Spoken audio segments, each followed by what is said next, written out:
Hello and welcome to the Armenian News Network Groong Week in Review. This show was recorded on May 15, 2023. I'm Asbed Bedrossian and I'm here with Hovik Manucharyan, and here are the major topics we'll touch on today. Last week saw anticipation for the Brussels summit that took place over this past weekend, but Azerbaijan also attacked 3 villages inside Armenia, killing 1 soldier. We'll discuss this and the summit. Then we'll take a look at the outcome of the Turkish presidential election, which took place just yesterday on May 14. To talk about these issues, we have with us Benyamin Poghosyan, who is the chairman of the Yerevan-based think tank Center for Political and Economic Strategic Studies. Hello and welcome, Benyamin. Thank you for joining us today. Hi, Benjamin. Good evening. It's always a pleasure to be with you. Benjamin, this week saw more fighting in Armenia, resulting in 6 wounded and a death, shortly before an unfazed Pashinyan attended the summit in Brussels with Aliyev and Michel and apparently declared recognition of an Azerbaijan with 86.6 thousand square kilometers, which many analysts say includes Artsakh. And this is troubling us and everyone, but specifically former Foreign Minister Vartan Oskanyan reacted to this, saying that Pashinyan's hand must be restrained right now. It will be too late tomorrow. Meanwhile, former Foreign Minister of Artsakh, David Babayan, angrily called the announcement out of Brussels as disgusting, putrid, and a criminal act. So a lot to digest this week, but let's begin with the violence that happened earlier.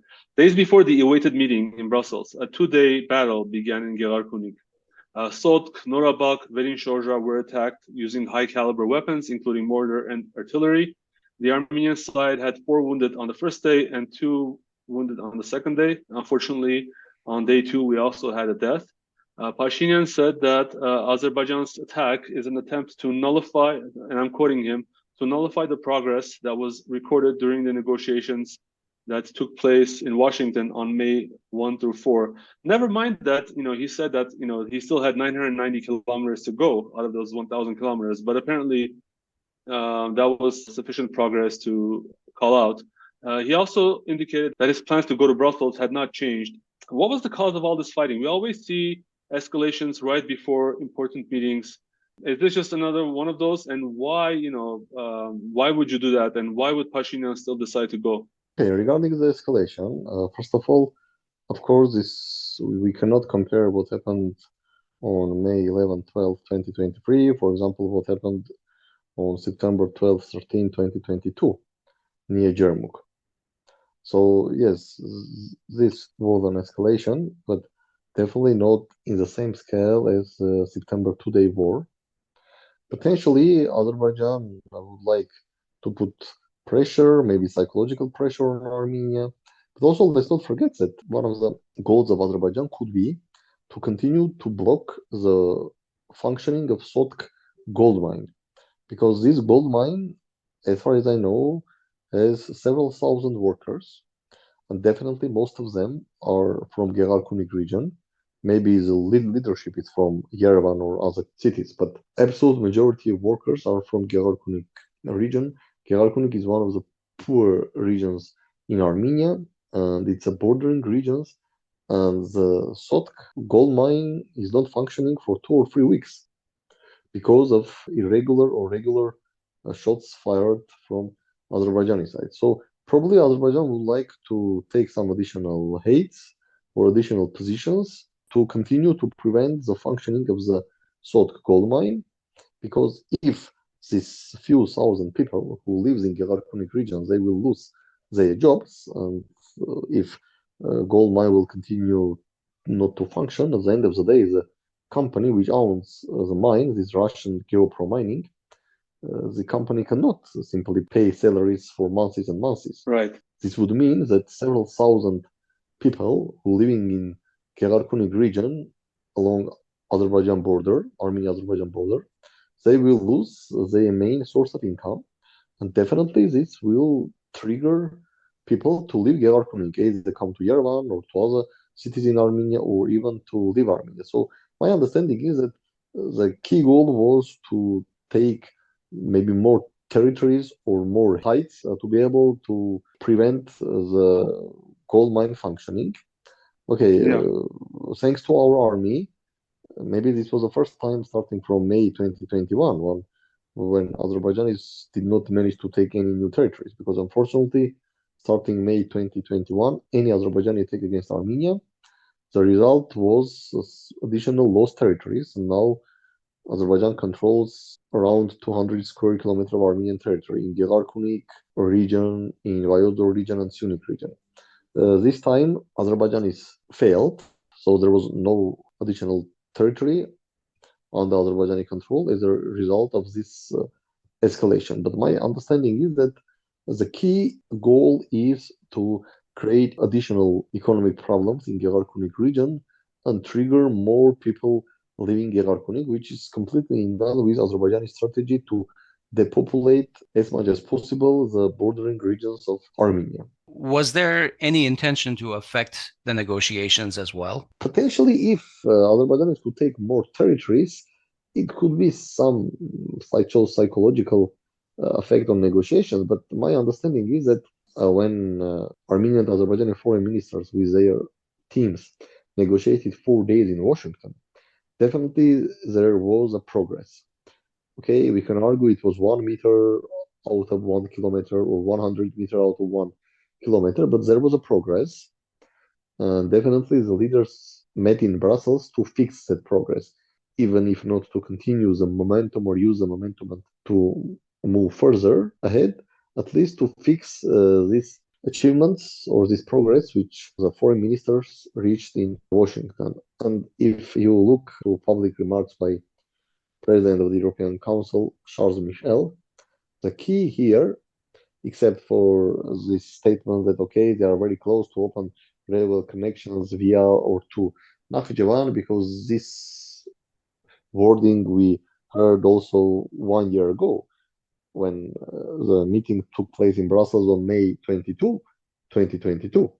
Then again, there was a statement by Charles Michel telling that Armenia and Azerbaijan agreed about principles of modalities of functioning of these transport corridors. So the key for me is the public remarks made by Charles Michel on May 14, 2023, is these two numbers, 29,800 square kilometer and 86,600 square kilometer. Why it's important? Because, okay, many now argue, okay, but Pashinyan recognized territorial integrity of Azerbaijan within Alma Ata Declaration back in October 2022 when he endorsed October 6th statement. And Alma Ata Declaration means that also Karabakh was recognized as part of Azerbaijan. Many expert political and academic circles in Armenia, they were arguing that yes, Armenia, by endorsing Prague statement, recognized Azerbaijan territorial integrity within Alma Ata Declaration, but it had nothing to do with Nagorno-Karabakh, because first, the Supreme Council of Armenia ratified Alma Ata Declaration with reservations regarding Nagorno-Karabakh and the right to self-determination. And second, Nagorno-Karabakh Republic declared its independence on September 2nd, 1991. Then independence referendum was organized on December 10, 1991, while Alma Ata Declaration was signed on December 21, 1991, which means that again, recognition of Azerbaijani territorial integrity within Alma Ata Declaration does not mean that Armenia recognizes Nagorno-Karabakh as part of Azerbaijan. So there was a lot of such discussions, and also there were a lot of discussions in Azerbaijan that, look, this is another trick by Pashinyan, another trick by Armenian government. They signed a Prague declaration, but still they do not want to recognize Nagorno-Karabakh as part of Azerbaijan. By putting the numbers, like exact number 86,600 square kilometer, it was a clear message that there could be no interpretation or misinterpretation or no room for maneuvering. That Armenian government says that, okay, guys, I have no hidden agenda to say that, okay, yes, Alma Ata Declaration, but it has nothing to do with Nagorno-Karabakh, because on December 21st, 1991, Nagorno-Karabakh was not part of Soviet Azerbaijan. Armenian government sends a signal that, yes, I am recognizing Azerbaijani territorial integrity within Nagorno-Karabakh. That is why I believe this number of 86,600 square kilometer appeared. On that issue, do you believe that Pashinyan is also agreeing to the handover of the so-called enclaves in Armenia as part of that 29,800? He has previously, I guess, made statements about that. So it appears that Pashinyan, to me at least, it appears that Pashinyan is not only handing away Artsakh to the enemy, but is also handing away critical points of Armenian territory, which would control basically all of major communications going in and out of Armenia, north and south, essentially, especially. Is that a correct interpretation? Okay, it's very difficult to clearly state what does Armenian government think about enclaves issue because here we see non-consistent policy. Like several months ago, there was many statements by Prime Minister, by Secretary of Security Council that there are no enclaves because there are no legal basis according to which these territories were given to Soviet Azerbaijan. So there are no legal basis, so there are no enclaves. But then I believe a few weeks ago, Pashinyan stated that yes, if Azerbaijan are ready to give back our enclaves, Artsakh and also some land areas of some few villages in Yeah, some Tamush, then grazing Armenia, areas. yes, then Armenia is ready to return these enclaves back to Azerbaijan. I'm not sure why there is this inconsistent and this contradicting statement that first there are no enclaves, there are no legal base, and second that okay, there are enclaves, and if Azerbaijan gives us, we will give them, but if Azerbaijan will not give us, we will not give them. Also, everyone understands that Artsakh or even the part of areas in Bazashen, Parabakar, or Raza villages, they have 100 times less strategic significance for Armenia and Azerbaijan than, for example, Tigranashem, which is located on the highway which connects Yerevan and Ararat region to Vayozor, Syunik, Iran, and etc. And also on these several territories or areas in Tamush region, which are located on the primary highway which connects Yerevan with Tamush region and then via Bagration to Georgia. But again, if we take into account the latest statement of Prime Minister, potentially yes, Armenia could agree to give back these enclaves to Azerbaijan if Azerbaijan agrees to give back to Armenia Artsakh entirely and also some areas of some villages in the Tavush region. Benjamin, do you think this enclave issue is the source of a discrepancy between Pashinyan's 29,800 and Aliyev's one-time 29,000 numbers? Whether he was just Yes, rounding it or whether he thinks that there's 800 square kilometers of give and take. What do you think that was all about? okay, yes, and I believe Aliyev mentioned this number 29,000 when he was in occupied Talish during Novruz and when he made a speech to Azerbaijani nation regarding this Novruz celebration. Yes, Aliyev told that if Armenians want to live peacefully in 29,000 kilometers, That's right. it's difficult to say this was something like a mistake or some strategic perception. Actually, currently there is no 29,800 square kilometers under Armenian control. Why? Because first, Artsakh is under Azerbaijani control, and I believe Right. Artsakh is 45-50 square kilometer. Plus, beside Artsakh, approximately 200 square kilometer Azerbaijan occupied since May 2021. So de facto, now the territory which is under control of Republic of Armenia is not 29,800, but approximately 29,550, like Mhm. minus 250 square kilometers. So the expectation by Pashinyan is that Aliyev is going to withdraw his troops from about, let's say, 250 square kilometers when something is Potentially, signed. yes, but not before the signature of peace agreement, because during one of his latest interviews, Pashinyan said that we don't demand withdrawal of Azerbaijani troops from occupied Armenian territories before the signature of peace agreement. The troop withdrawal may happen also after the signature, but we simply demand to have some clear mechanisms in the peace agreement which will guarantee that Azerbaijani troops will leave these territories. If you ask me personally, I don't understand why he would sign before, but Yeah, frankly speaking, from my perspective, I don't believe that in any case Azerbaijan is going to give any territories because it's not only the 200 square kilometer to say, okay, if Armenia is ready to recognize Artsakh as a part of Azerbaijan without status, without any status, And even Nagorno-Karabakh Autonomous Region territory was 4,400 square kilometers. I'm not speaking about Nagorno-Karabakh Republic territory in September 2020. So one may say, okay, if Armenia is ready to give Azerbaijan 4,400 square kilometer territory, then potentially Azerbaijan could say, okay, I will give you back 250 square kilometer territory, because it seems like an excellent deal. But the problem is that this 250 square kilometer is not simply in territories or area. Mostly they are very strategic heights, which allow Azerbaijan now to control, not physically control, but to have fire control on the strategic highways which connects Vayozor with Sunik, which highways which passes through Gerarkunik region. So theoretically, if someday there will be another Armenia-Azerbaijan war, even from these positions or from these occupied territories, Azerbaijan can shoot any car which drives from Vayozor to Sunik. Then question may arise, why Azerbaijan will give these territories back without fight or without war? So I believe when Michel said that, okay, actual delimitation should take place through further negotiations, and we all know that the delimitation and demarcation process is quite complicated one. We didn't finish with Georgia our delimitation demarcation. 20 years or more than 20 years process is underway, and only 70% of border is delimited and demarcated.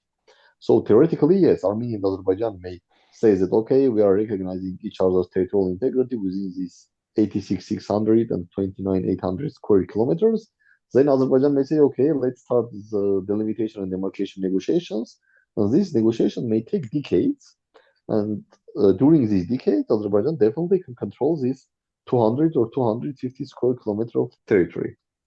Michel's announcement, as you said, that talked about the demarcation and delimitation, also said that the forces should be withdrawn on both sides. We heard something similar mentioned by Pashinyan last year, this so-called mirror withdrawal idea. So my question is, Azerbaijanis are already in Armenia. What is the point? From which point are they going to withdraw to where? And is it a good idea? Because like by some estimates, like if it's I think Pashinyan said like 5 kilometers or I forget how much, but by some estimates, Armenian forces would have to end up in the middle of, I don't know, Vaik. Yerevan.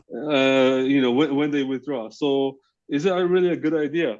On my part, I also have the same question. Is the mirror withdrawal from the line of contact or from this 1991 border? Okay, in theory, what Pashinyan is telling that there should be theoretically or in theory withdrawal from this 1991 administrative borderline between Soviet Armenia and Soviet Azerbaijan. But again, I don't see why and how Azerbaijani forces are going to be first pushed back to this administrative line, and then another 5 kilometers from this administrative line. In theory, this may sound okay. If we accept the Alma Ata declaration, if we accept that Soviet Armenia, Soviet Azerbaijan administrative border should become international borders between Armenia and Azerbaijan, and if we would like to decrease the level of tensions, okay, let's withdraw our troops several kilometers from this administrative borderline. But again, Azerbaijan is not going to do that. I believe everybody understands that Azerbaijan will not do that, and no one is going to force Azerbaijan to do that. So this is like, for me, it's a discussion without any hope that this ever can be realized. So it's an academic discussion. Something like that. Okay. Because maybe Andrea Pashinyan Victorian also mentioned that hopefully today that maybe Pashinyan says such things, hoping that he will be perceived as a constructive player by the West. Then the Western government will say, okay, you are a good guy, you are a constructive guy, you are a fledgling democracy, you were a good guy, you organized democratic revolution while being part of the autocratic Russian influence. And then somehow Western government will say, okay, because Armenia is very poor, Armenia was defeated, humiliated, but Armenia is a democracy, let's stop this non-stop humiliation of Armenia. But for me, it's like a fairy tale. So by that same token, doesn't that mean that the talk about any peace treaty is also a fairy tale? Because I thought that the so-called peace treaty would imply withdrawal of forces beforehand, or is that not part of the, or do you think that they might be signing something without actually any withdrawal of forces? And in general, also, how close do you think we are to any signature like that? Okay, I believe definitely we are now closer than we were, for example, in January 2023. How much closer, I don't know, but also I don't believe that we are closer only 1 meter, and still there is a 999 meters. At the end of the day, this peace treaty can be a very short document with recognizing territorial integrity, non-interference into each other businesses. I don't believe that Azerbaijan will allow any wording about Nagorno-Karabakh in peace treaty, so there will be no Nagorno-Karabakh in peace treaty. Maybe there will be some wording that, okay, side agrees that the delimitation and demarcation process should be based on Soviet Union last maps. And as far as I understand, the real last maps, they have been produced in 1975 or 1976. But again, then the process of delimitation and demarcation may start, and Azerbaijan has all chances to postpone or extend this process for decades.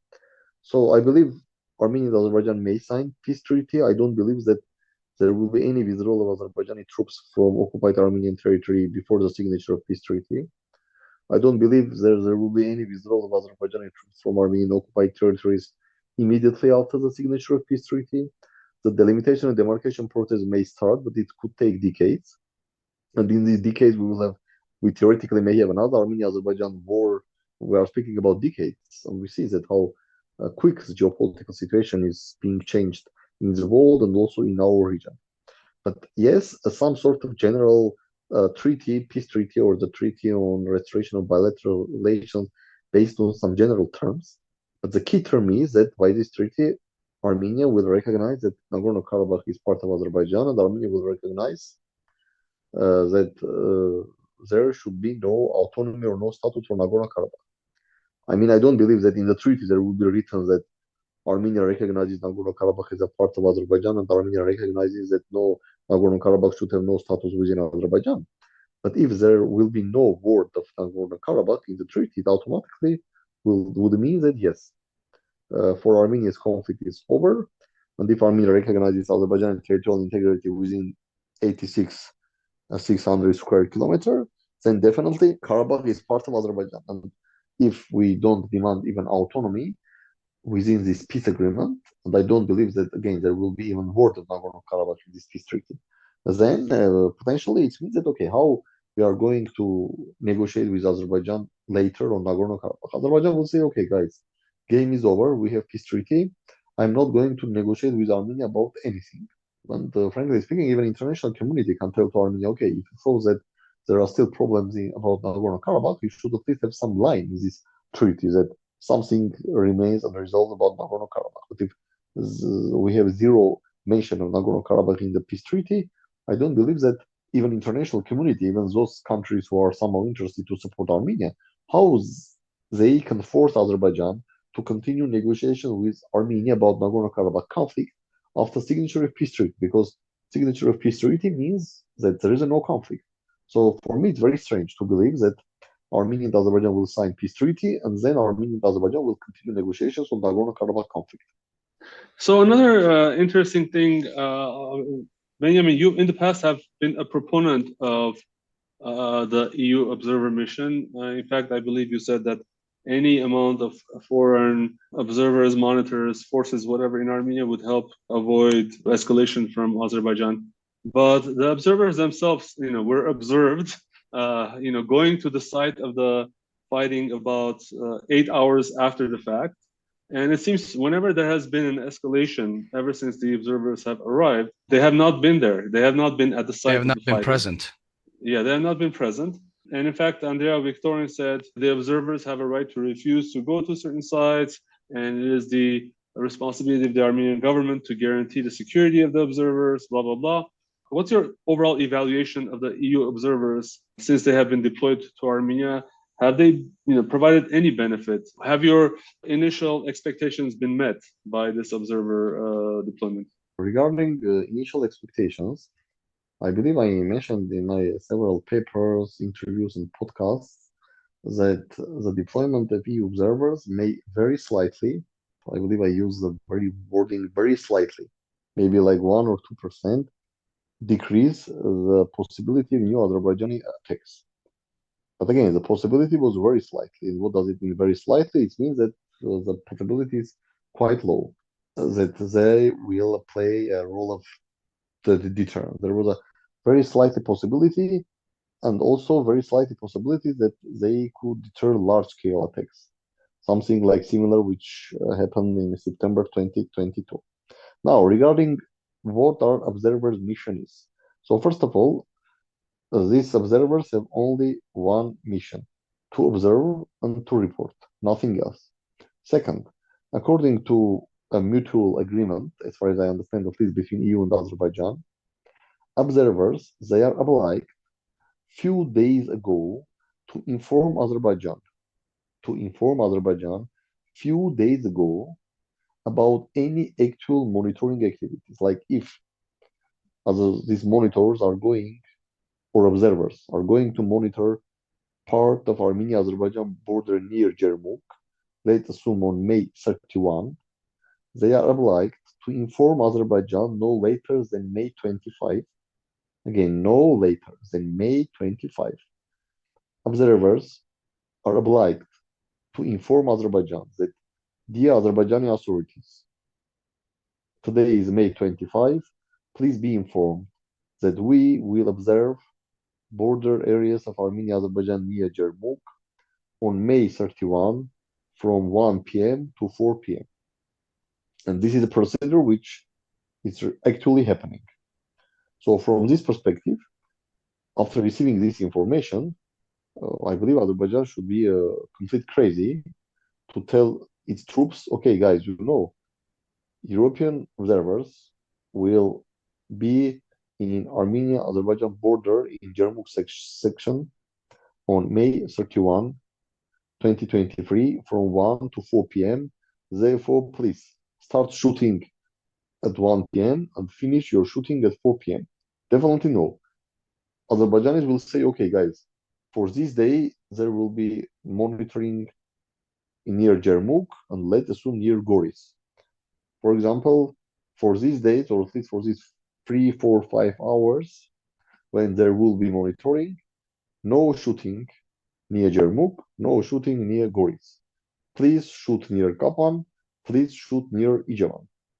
Because at that time, we know that there will be no European observers in Ijevan or in Goris. So this is a procedure. Maybe we can say that, okay, this is a very strange procedure, and what the hell, why European observers are here if they inform Azerbaijan approximately 1 week before the actual monitoring missions, thus creating complete opportunity for Azerbaijan not to shoot during that time on that section of border. Yes, maybe this is right, but fact is fact that this is a mission of European observers. So they only have to observe and report. Second, they have to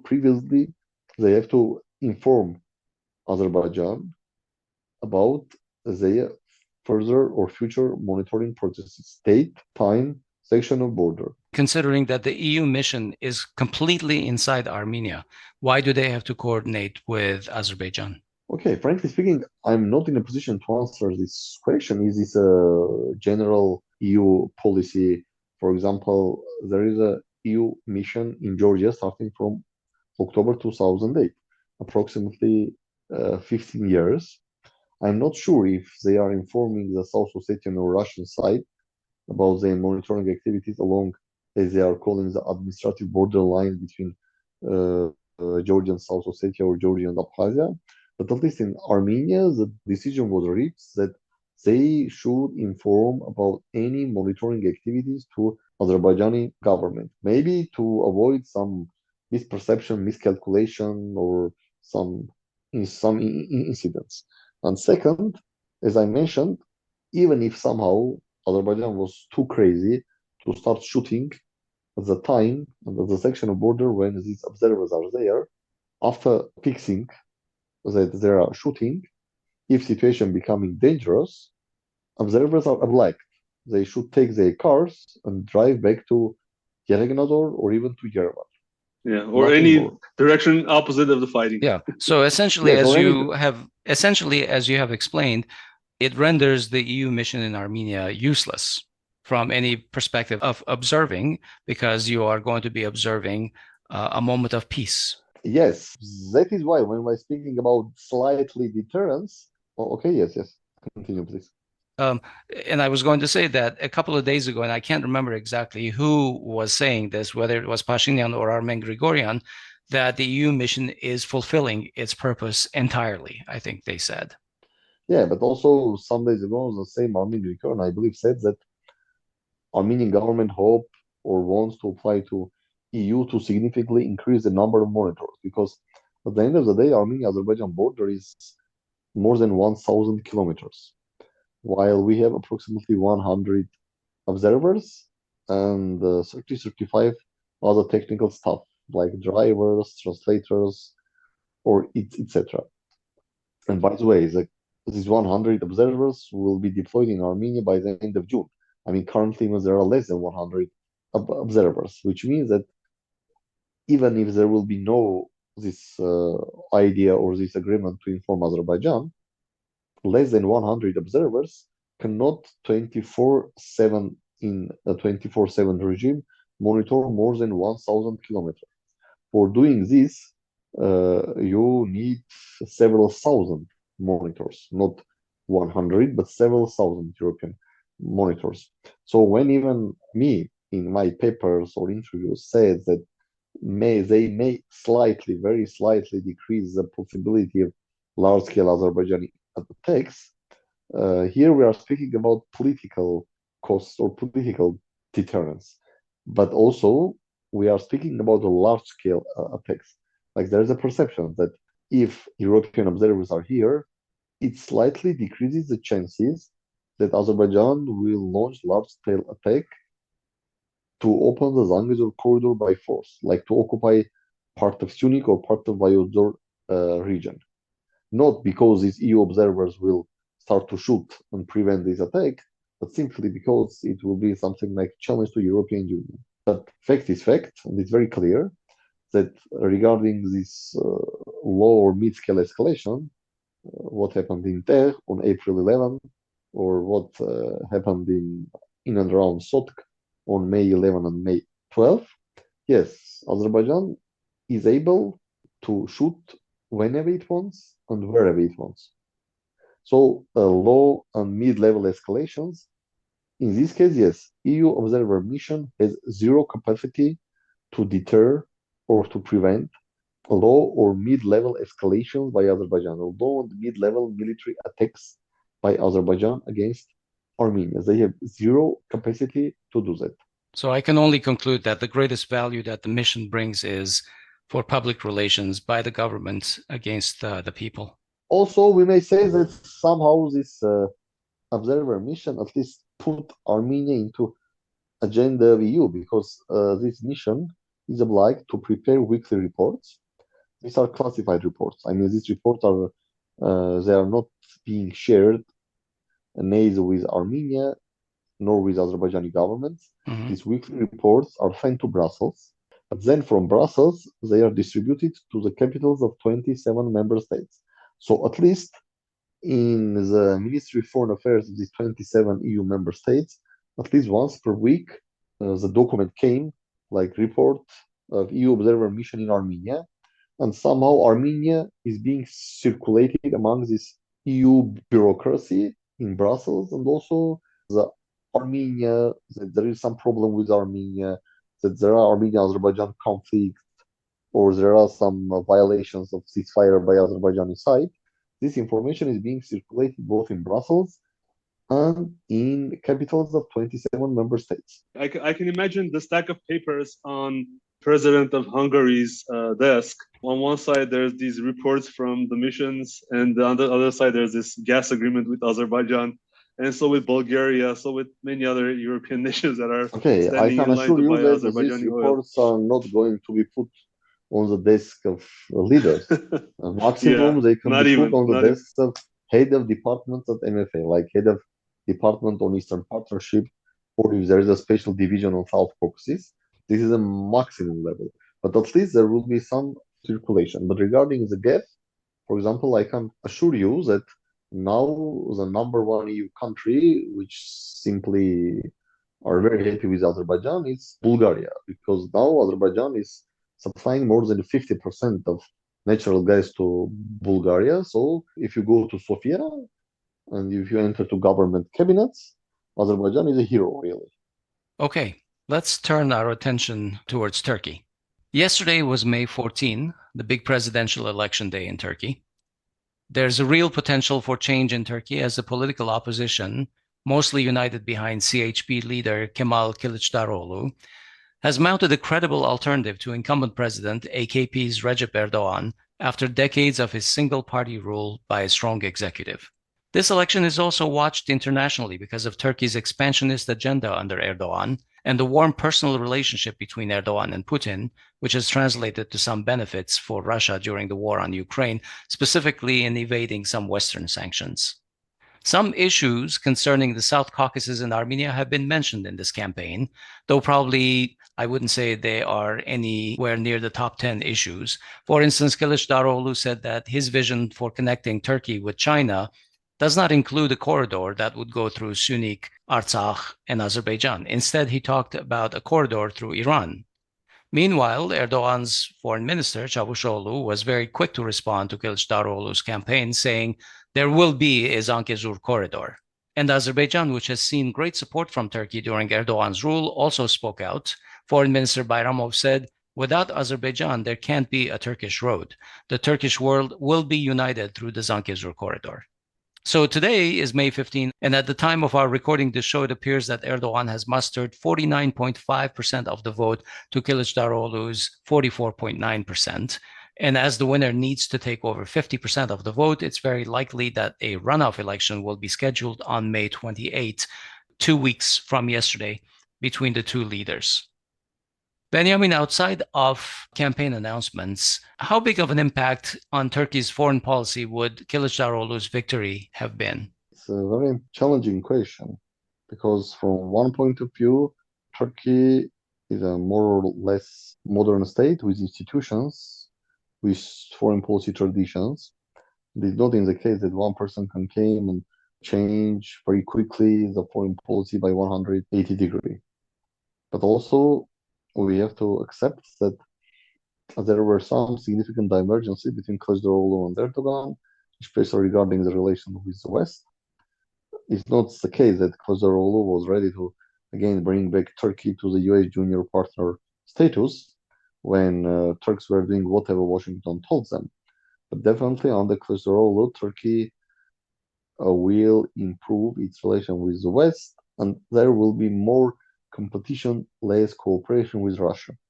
But frankly speaking, the results are surprising and not presidential but parliamentary, because almost all experts, they were sure that most probably we will have a runoff, that neither Kilicdaroglu nor Erdogan will be able to receive more than 50% of votes. But also, almost all experts inside and outside Turkey, they were sure that even if at the end of the day Erdogan may keep the presidency through runoff, most probably he's going to lose parliament. But surprisingly, as a result of yesterday's parliamentary elections, Erdogan, with alliance with his nationalist party, MHP, they secured 320 or 321 parliamentary seats from overall 600, which means that Erdogan also secured the majority in parliament, or will keep as a majority in parliament. And of course, this is also a very significant boost for Erdogan ahead of runoff, because if Erdogan lost the parliament, then this will be the boost to Kilicdaroglu. But now, first, Erdogan received 49.5, while according to many sociological surveys, he could receive something like between 46 and 48. And second, he won parliamentary elections, which was absolutely unaccepted. And third, the third candidate, the semi-Turkish, semi-Azerbaijani Mr. Sinan Ogan, he surprisingly took more than 5% of votes. But his votes are mostly nationalistic votes. And in general, the nationalist voters in Turkey, they are closer to Erdogan than to Kılıçdaroğlu, or they are closer to AKP than to CHP, which means that probably the majority of these votes would go to Erdogan. And Erdogan now needs only 0.5%, while Kılıçdaroğlu needs 5.5%. So taking all these, I believe if nothing extraordinary happens between May 15 and May 28, Erdogan will quite easily, in quite calm way, also win the runoff on May 28, probably receiving something between 52 to 54, 55%. Benjamin, what difference would it make for Armenia whether there's a Kilicdaroglu administration or a continuing Erdogan administration? And one more angle, is there a potential for any kind of domestic unrest in Turkey due to electoral outcome? And if there is, what should Armenia and probably everyone else anticipate or be prepared for? Regarding Armenia-Turkey relations, I believe that under Kılıçdaroğlu, probably Turkey may move forward to normalize Armenia-Turkey relations before Armenia-Azerbaijan agreement signed, because Kılıçdaroğlu may think that Turkey needs to be stronger in South Caucasus. And by the way, both Erdogan and Kılıçdaroğlu definitely they want to see strong Turkey in South Caucasus, and they are interested to see weakened Russia in South Caucasus. Both Erdogan and Kılıçdaroğlu. But regarding Armenia-Turkey normalization process, Kılıçdaroğlu may thought that okay, let's normalize relation with Armenia. This definitely will weaken Russia's position in South Caucasus, and this may increase the possibilities of Armenia-Azerbaijan peace agreement. While Erdogan will continue his former position, no normalization, no breakthrough in Armenia-Turkey relations before a signature of Armenia-Azerbaijan agreement on pure Azerbaijani terms. Regarding post-electoral skirmishes or instability, I don't think it's possible, because if Erdogan would be declared winner yesterday on May 14, this could trigger instability, because many would say, okay, something is wrong here. Maybe there were some irregularities, especially as Erdogan also won the parliament, like against the backdrop of many sociological surveys. But now Erdogan did the very right thing, because it's very difficult to argue that Erdogan is a dictator, because look, the sentence, dictator Erdogan couldn't win the presidential elections during the first round, sounds a little bit strange, because we understand that if you are a dictator, you are winning. If you are a dictator, probably you do not need second tour, or you do not need runoff. So I believe Erdogan did politically very right steps. Somehow he secured parliament. Second, he transformed everything into runoff to prevent any declarations that first round were rigged. And now he has significant higher chances to win in runoff than Kılıçdaroğlu. All right, let's wrap up our topics here. It's time for me to ask each of you if there's been something on your mind this past week that you would like to talk about. Benjamin, what's on your mind? What's on my mind? Frankly speaking, I'm looking into this significant increase of these artificial intelligence programs or language models or large language models like ChatGPT, then ChatGPT-4, then Google Bard, now Microsoft has its own artificial intelligence. And I am wondering that at the end of the day, maybe several years ago, your show will be like this way. Google Artificial Intelligence, Google Bard, has a discussion about Armenian-Turkey relations with artificial intelligence ChatGPT 10. And then let's see what they will speak about. Maybe the discussion will be more interesting. So you're thinking in a few years, Hovik and I will be replaced with a couple of AI units. No, frankly speaking, I think first of all I will be replaced as an expert, because hosts no, but maybe experts definitely, because this artificial intelligence can give more precise and more preferable answers than any expert. I, for one, welcome our artificial overlords. Hovik, what's on your mind? Just that in the announcement from Brussels, Michel also said that there will also be an exchange of POWs, but specifically he added the nuance that those who got lost, and there's this big trepidation in my heart that the prisoners that will be returned from the Armenian side are the recent two Azerbaijani soldiers who basically, I would say, sabotage units that entered Armenia. The trial for one of them has already finished, and they have been given a 11-year or something like a hefty prison sentence. The other person who directly killed the security guard at the Zangezur copper molybdenum combine, I think their trial has not finished, but I worry that both of them will be returned. And even if only one of them is returned, I think that both played a role in the killing. I think it would be yet another bad precedent for Armenia to hand these saboteurs over. As much as I want, Armenian prisoners to come back. All right, thank you. We're going to leave it there for today. Thank you, Benyamin, for joining us today. Thank you, Asbed. Thank you, Hovik. It's always a pleasure to be with you. Thank you, Benyamin. That's our show this week. We hope you found it helpful. Please follow us on social media. We'll talk to you next week.